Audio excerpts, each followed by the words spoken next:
Voice of Indonesia.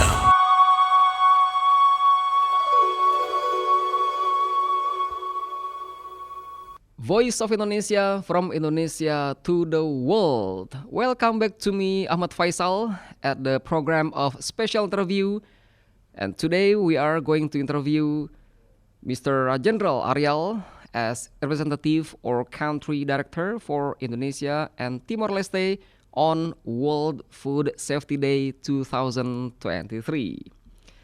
And the Food and Agriculture Organization celebrate the World Food Safety Day this year. And Mr. General, how are you today? I'm good, Faisal. Thank you very much. Okay, it's nice to hear and to see your face and your voice, Mr. General.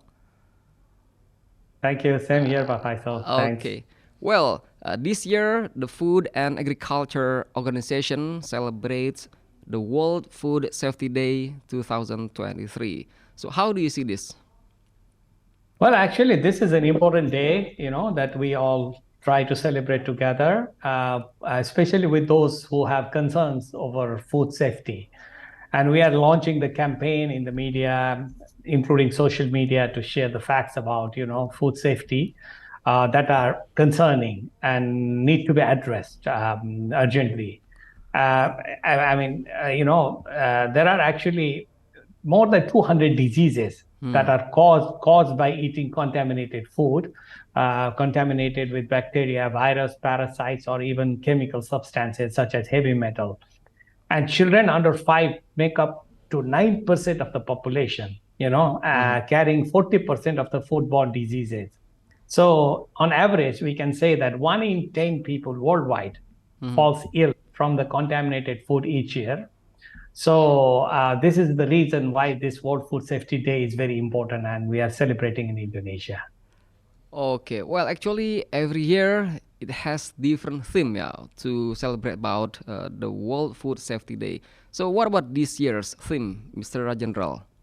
This year's World Food Safety Day 2023, the theme is Food Standards Save Lives, which is mainly aimed at recognizing the importance of food standards across the world, so that the consumers remain safe and there is a sort of like an equitable trade of safe food. And FAO is supporting the countries to really, understand the importance of this concern, how we can transform this, and make people more aware and people benefit more. And that includes policymakers, practitioners, private sector, and people from all walks of life. So in this context, we are also producing guidelines to raise more awareness. Mm-hmm. So what about the procedure from the, I can say, Food and Agriculture Organization in giving such guidance and also recommendation, especially in, I can say, like a country which has such lots of poverty? Oh, well, actually, as I said, this food safety concerns people from all walks of life. So it includes campaigning through the media, campaigning through the education system, making people more aware. Also the behavioral change, I would say, actually, it's not the matter who you are or what you do. This food safety affects each of us, all of us, you, me, everybody. So, and especially in a country with high level of food insecurity, high level of poverty, important is that how the country adopts the required guidelines into its policy and practices, and how this information is disseminated from the producer to the consumer, in the whole food chain, I would say. Food chain, I'm meaning from production, storage, processing, transportation, distribution, consumption, even food loss and waste. So this is how we have to look at it from the holistic view. Okay. Well, how does Food and Agriculture Organization collaborate with the Indonesian government and also other partners in promoting the food safety? Indonesia is a huge country, huge archipelago. Indonesia has different challenges, it's geographic access and production, transportation. So FAO being a technical agency, we are working very closely. We are collaborating very closely with Indonesia to promote food safety. This collaboration involves providing technical assistance, capacity building support, and policy advice. And Indonesia plays also a very important role in FAO at headquarters level, at regional level, at country level. So by working together, we develop and implement the national food safety strategies, regulations, facilitate the knowledge sharing, and training, and strengthen the partnership to apply to enhance the food safety practices and standards. And this is the time, this is the important aspect, and this is the time that we really need to work together. And let's also not forget the private sector. I emphasize private sector also has a very important role to ensure food safety. Okay. Well, are there such as, I can say, main challenges that the Food and Agriculture Organization faces during this? I mean, I already mentioned about like being a huge archipelago, Indonesia, stretched over thousands of kilometers. There are issues. I mean, geographical access to food, financial access to safe food, impacts of climate change, mainly on agriculture production. And now we are talking about the effects of El Nino, the vulnerability of small farmers and fishers due to any drought or any flood or so there are several challenges, and FAO, we acknowledge, we recognize the challenges, that Indonesian government is very, very at the forefront in acknowledging the challenges and addressing those. So when we discuss with the relevant line ministries, especially discussing on the program and initiatives, we always emphasize on developing sustainable agriculture practices, supporting climate smart agriculture, really improve the post-harvest handling and storage techniques, reduce and prevent food losses, and maintain the biosecurity standards in the markets, and strengthening the resilience of the farmers, as well as, we are talking about the system, resilience of the entire food value chain. So this is how we really need to address the challenges, and we are working with the government on addressing the challenges together. Well, in promoting about the World Food Safety Day, how does Food and Agriculture Organization involve the Indonesian people in commemorating about this celebration? Well, actually, the most important activity that we are doing is the campaigning. We are working with this National Food Safety Agency, National Food Agency, how we raise the importance of World Food Safety Day to normal people. Also to the people, RRI, Indonesia, you have access to the remote part of the country. You have like millions of listeners. I think media like you have a very important role to play to communicate this message in a very simple way so that people from all walks of life understand.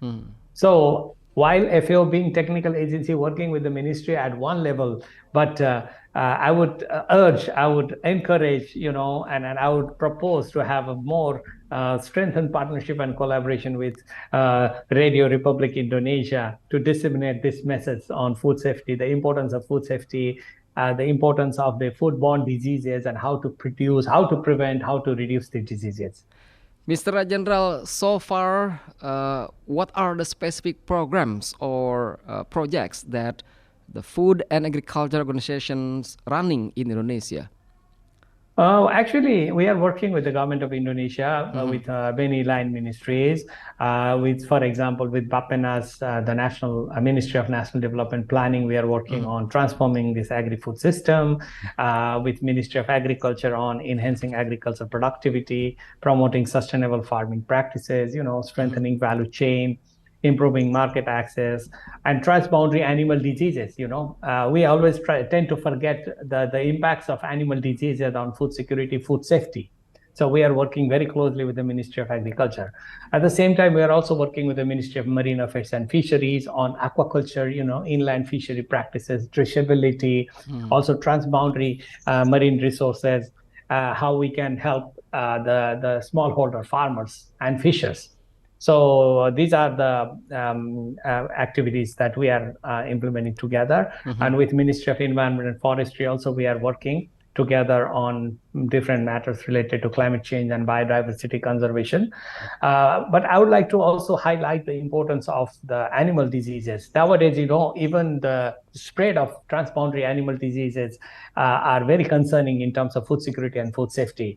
And we are looking at this whole issue as One Health, through the lens of One Health, we call. It is animal health, human health, and also wildlife. So what we call in technical language, animal-human environment interface. So in this aspect, we have to work with many other stakeholders and coordinating ministries, for instance, Kemenko, PMK, for instance, in Indonesia. They also have a big role to play, and we are closely working with them. Coordinating Ministry of Economic Affairs, for example, because of this multi-stakeholder nature of the activities. So these are the activities that we are doing in Indonesia. Well, what about the involvement of private sector, Mr. Rajendra, in this case? Well, actually, the private sector's role, we already talked about it. They have a very strong role, very critical role in achieving food security in Indonesia. And we actually promote the work together with entities such as agribusinesses, cooperatives and farmer organizations. And the partnerships actually promote more investment in agriculture, facilitate access for the smallholder farmers, and a digital solution. For instance, nowadays we talk about e-agriculture, electronic agriculture, and supporting an adoption of sustainable and responsible agriculture practices. And private sector, they also have their experience, they have their delivery expertise, they have resources, and they also have access to millions of people. They have very big influence in the Indonesian population segment.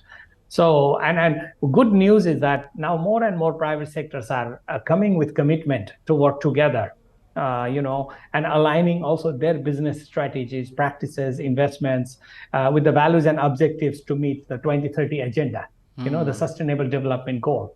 So, private sector is coming on board. I'll give you an example. Like few weeks back, I was invited to a side event of ASEAN, which was participated also by private sector, and private sector presented their works and how they can support the smallholders. So I think we are on the same boat. Sometimes we speak different languages from the public sector and private sector, but I think we need to work more and more closely together to speak one language.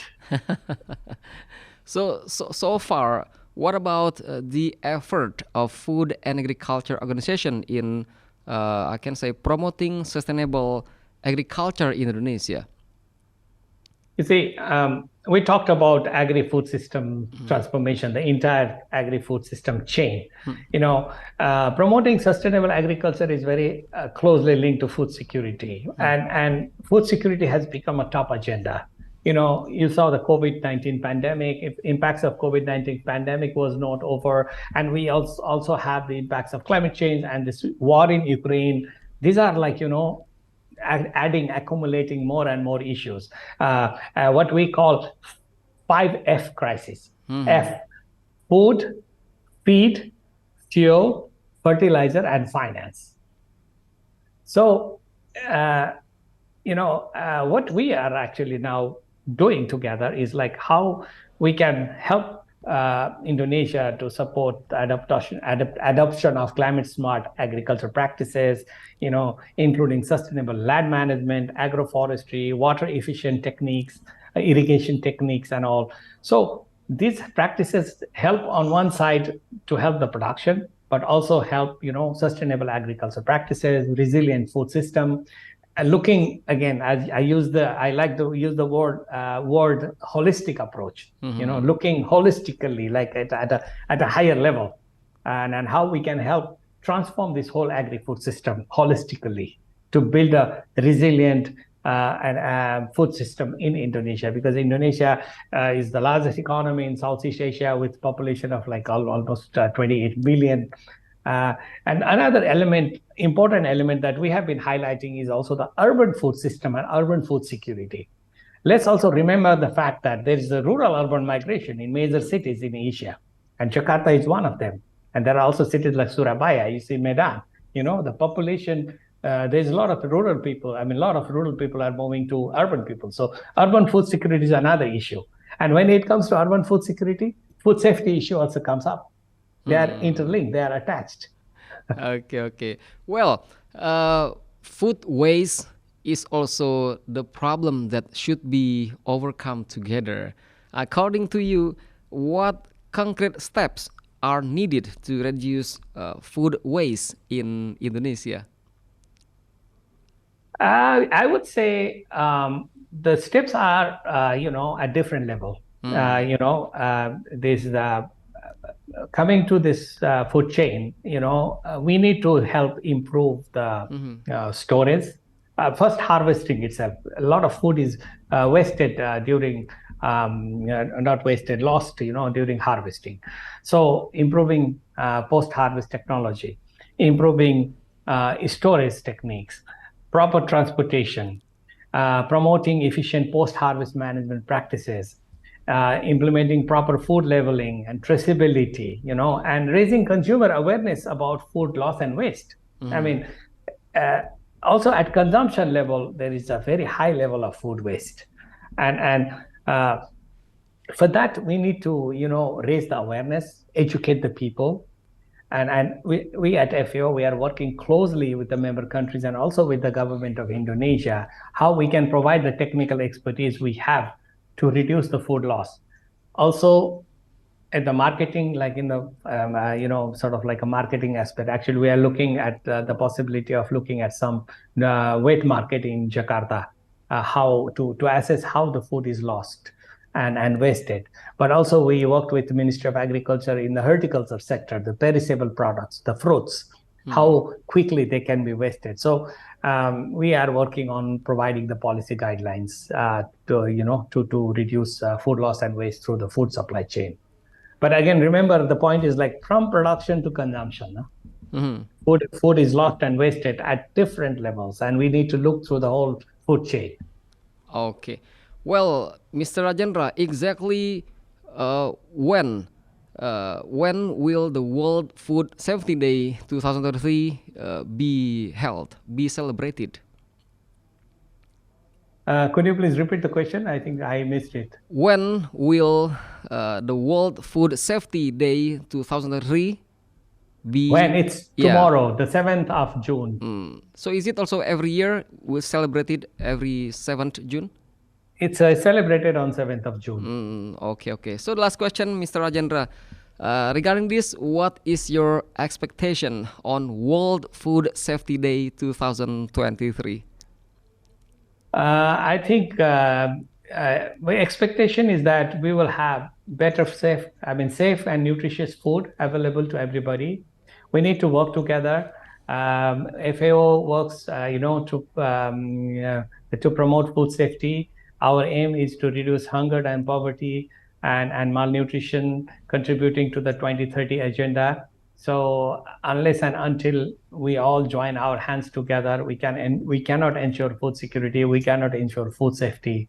So it's about cooperation, collaboration, coordination, communication, and commitment. I will say 5 C's now. Okay, thank you very much, Mr. Rajendra, for your time to have special interview today with Voice of Indonesia. Thank you very much for having me on the radio. Thank you very much, Pak Faisal, for interviewing me. Thank you. Terima kasih banyak. Okay, well, listener, that's our interview with Mr. Rajendra Aryal as representative or country director for Indonesia and Timor Leste on World Food Safety Day 2023. I am Faisal. Thank you very much. And from Voice of Indonesia, from Indonesia to the world. Voice of Indonesia.